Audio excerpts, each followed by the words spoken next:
Are you tired of all the baloney? Well, you know what you need. Straight Talk with Jack Graham. So make sure you hit that like button and subscribe so you don't miss out on any future videos. Now, here is Jack Graham.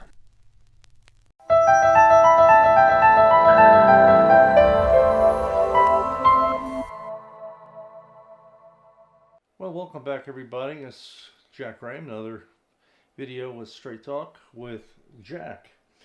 First of all, thank you all for being here. Thank you all for taking some time to listen and comment and what have you. Please do so.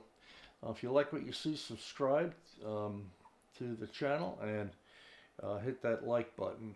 I'd appreciate it. It helps the algorithm spread the word. Um, This is episode 79, believe it or not. I don't put numbers on it, but this is the 79th video. Never thought it'd go this far, but it's a lot of fun. But thank you all for being here. Appreciate it. Uh, I get asked quite often in comments and emails, what are your 10 favorite records? Very difficult. But I'm going to do a two videos here. I was originally going to try to do this all in one, but I don't like to keep these going more than about 15 or 20 minutes if I can keep it to that amount of time. But I couldn't really talk about 10 records in 20 minutes. I just couldn't do it. So I'm going to split it up into two parts. This will be part one. We'll talk about 5 different records, and then I'll do 5 more. But, I guess I titled this, If I Could Only Keep 10 Records, which ones would I keep? So these are not in order of preference. They're not alphabetized. I mean, I just pulled 10 records that over the years have meant a lot to me, musically and some other things, that, if I had to get rid of all of this, which 10 would I keep? So let's move on. Again, folks, these are not in any order of preference. They're all at the top of the food chain. So I keep them all. The first record I've talked about a long time ago, probably one of the first videos I did, and it is Art Pepper plus 11 on Contemporary. I'm a real Jack Sheldon fan, trumpet player, and I love Jack's playing, and he plays great on this. These, for those of you who don't know, this was reissued by Acoustic Sounds, I believe. It might even be Kraft back a few years ago. This is the original Contemporary. It's, the original. Actually, it's not an original. It's probably a second pressing. It's a green and gold label. Back in the day, for those of you who don't know, Contemporary was very highly regarded for their recording technology and the way their records sounded. They were audiophile records back in the late 50s and 60s and 70s. Even some of the later ones, around 1980, were still recorded quite exceptionally well. They didn't have an elaborate studio. The studio was in the back of their building in Southern California, in Los Angeles. A number of recording engineers, of course, the Lester Koenig, who started Contemporary, he was a good engineer, but they hired Roy Danan, even Bernie Grundman, I believe, had his first job, real mastering job at Contemporary. This is a great record. Marty Page did the arrangements. Marty was an LA arranger, musician. Arranged for kind of not a big band, but a small big band, maybe up to between 8 and 12 people. This is called, of course, plus 11, so there's 11 other musicians on here. And just notable LA guys. Connie Condoli, Jack Sheldon, Art Pepper,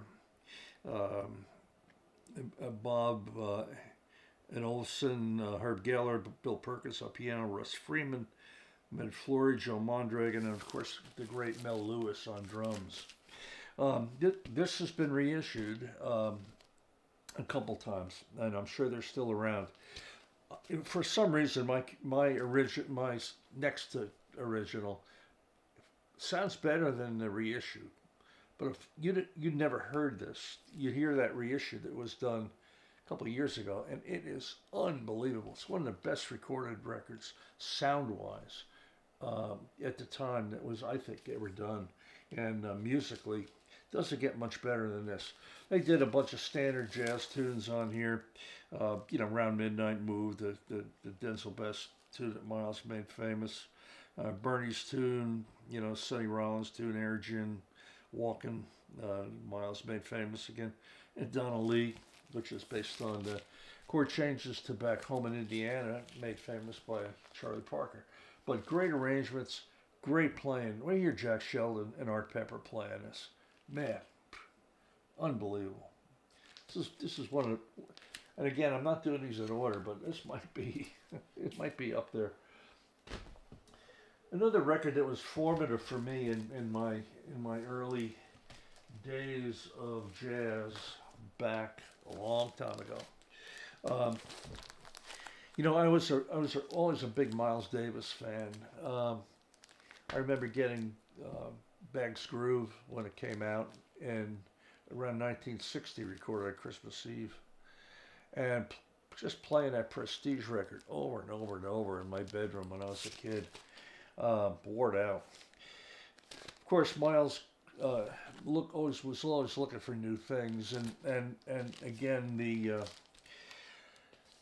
the quintet that he had with Ron Carter and Herbie and the great Tony Williams, different sax players before Wayne Shorter came into the band as pretty much their steady player after Coltrane left. George Coleman played with them for a while. A bunch of different players. Coleman's a good player and plays on these.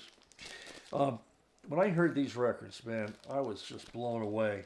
This is the famous Miles Davis record entitled Four and More. It was done in Carnegie Hall, I believe in 1964, if I remember right. Might be 63. For an NAACP benefit, and a couple records came out of this. Of course, you've got the Miles Davis "My Funny Valentine," which is the slower tunes off the same recording session as Four and More. On this record, we've got a lot of up-tempo tunes. So What, Walking, Seven Steps, There's No Greater Love. George Coleman plays just superb on this. The story behind this, and again, it's a very formative record. Pat Metheny says this was one record that really got him into wanting to play jazz back in the 60s. A lot of people say the reason this record is such a smoking record is right before they went on, Miles told the band that they weren't getting paid, that all the money was going to it was going to be donated to the cause, and it kind of fired these guys up, and what a great record. For those of you who don't have this, buy it. This is the Mobile Fidelity reissue. It's been reissued a number of times. Musically, it's just superb. And of course, then there's the My Funny Valentine that was again done it was done by Columbia on Sony by Mobile Fidelity. This one happens to be numbered. I didn't know they were numbered, but it's just superb. And it's the slower tunes off the same concert. Again, with Miles and Tony Williams and Herbie Hancock and Ron Carter and George Coleman. Just unbelievable. Stella by Starlight. I Thought About You, My Funny Valentine, of course. But I put these together as one. This is, to me, one record. I know I'm doing 10, but and they're two titles, but to me it's one recording, one concert. You have to have that. Four and More and My Funny Valentine. Not in any order. Here's the latest reissue of a record that came out in the mid 70s, 73, 74, on Pablo. You know me and Pablo, so I'm a Pablo nut. I have almost the whole catalog. It's just amazing stuff and really good recordings, good quality recordings. But this was reissued last year by Acoustic Sounds. Talked about this in other videos. This is the Basie Jam. On here is Basie, Belson, Ray Brown, JJ Johnson, Harry Edison, Eddie Davis, the great Zoot Sims is on here, and it's just a great record. And this reissue, I think it was one of my top 10 records of last year, favorites. The remastering was just amazing. Everybody should have this. Recorded sonically, unbelievable, but musically, it's every bit as good. In some format, whether you're buying a CD or whatever you get it in. I think they're still around on the Acoustic Sounds website. I'm not sure. I don't have any press, but it's just superb. It's just one of my favorite records. Basie Jam, gotta have it. Harry Edison. A lot of people ask me to do a video on my top 10 trumpet players. I don't know how you could do that. Miles probably wouldn't be there, but I know Harry'd be there. Harry Edison played with Basie and Sinatra, who's on a lot of Sinatra's records. Just a great player. And then there's, following that, there's the great John Coltrane. I mean, you got to have a Coltrane in here, don't you? To me, it's Giant Steps on Atlantic. It was recorded back in the early 60s, I believe. Somewhere in here, I know it tells you, but it's just an amazing record. Giant Steps is kind of a circle of fifths. It's just unbelievable harmony. I don't want to go into it here, but Coltrane was a very brilliant player and really knew harmonically what he was playing. Played a lot of notes, but every note meant something. He was just a genius in terms of his improvisation. It was very structured, very, very structured. Been reissued a number of times over the years. The original sounds great if you can find one. They're pretty pricey. I know Rhino did one that's really good. And then Acoustic Sounds, of course, did one at 33, and then they did one on 45. I'm not much about buying records on 45 RPM. This is one that I would recommend if you can find it on 45. It's a lot more open, and it's just superb. But I would take this one if I could only have 10 records. This certainly would be one. Giant Steps. I remember when I auditioned for the jazz band in Indiana, when I got to Indiana, and David Baker, who was leading the jazz department, he put this up in the music stand and says, play this. And I played it. He goes, how do you know how to play this? I said, well, I had the record.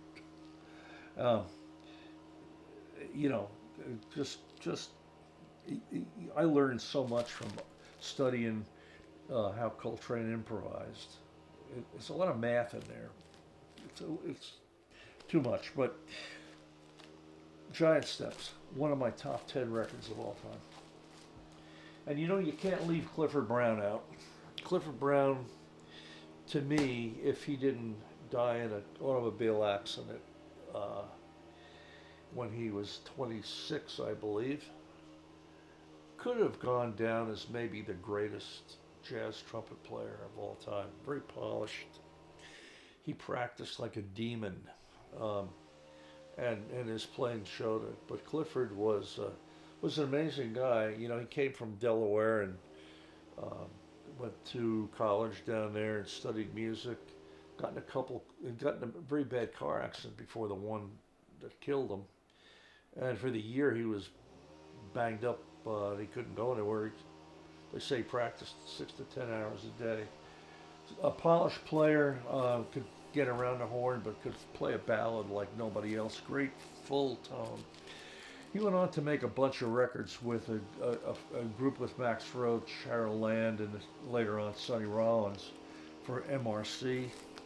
And then did some other things before he died in a car accident on the way to a job in Chicago from Philadelphia. I think my favorite Clifford Brown record is a really close one between the record with Joy Spring and Parisian Thoroughfare earlier than this on a Marcy. This record here has Harold Land on it as well. This is before Sonny Rollins joined the band. Has been reissued. Originally, you could still find it in mono on Discogs. This is another reissue by Acoustic Sounds back a few years ago of the Marcy record using the old Marcy Blue label. It's called Study in Brown, and a bunch of standard tunes in here. Cherokee's on here. Take the A-Train's on here. But Clifford just is an amazing player. You've got to have some Clifford. For me, I can't leave Clifford out of top 10 list because he's there. This record is amazing. So that's going to do it for the first 5, folks, for this week. There are records that I would, these 5 I have to have. If I had to get rid of all of these and could keep 10 records, those would be 5 out of 10.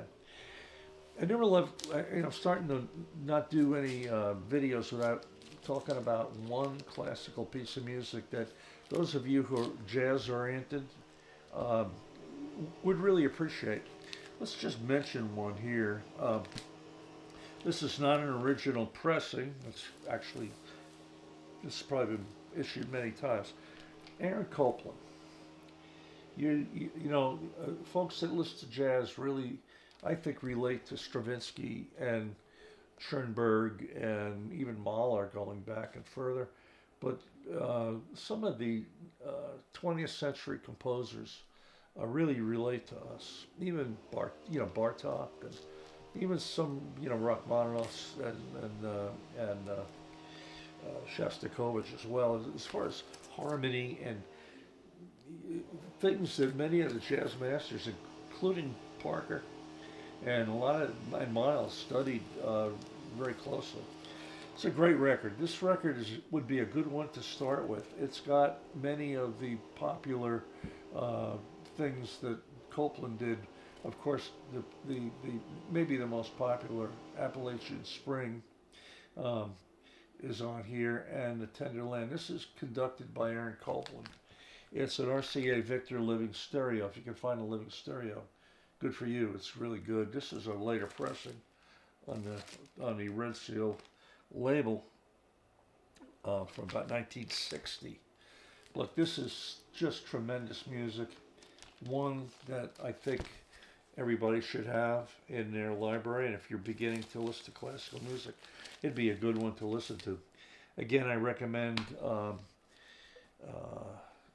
Audiophilia with Anthony Kershaw that I'm very proud to be on with on Wednesday nights. I'll put the link below where we talk about these kind of records and other records of different eras. You could all learn a lot from that, and Andrew's website as well.